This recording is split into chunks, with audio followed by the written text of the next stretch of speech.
How about another new arrival, the 1969 Chevrolet Corvette coupe, Marlboro Maroon, one of my favorite names of a color, over black, 350 cubic inch 4-barrel V8, GMPP aluminum heads.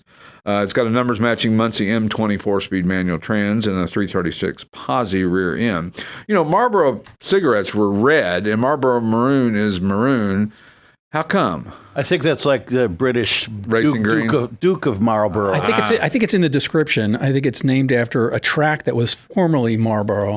There you go. If I remember right, in Michigan maybe. It could be in Michigan. Yeah, and they renamed the track. Or, as we like to say, Michigan. Don't put the wrong syllable. Emphasis on the wrong syllable. Yeah, or as the play-by-play coach or the play-by-play guy for the University of Michigan used to go, Michigan. Just like Stuart Howden.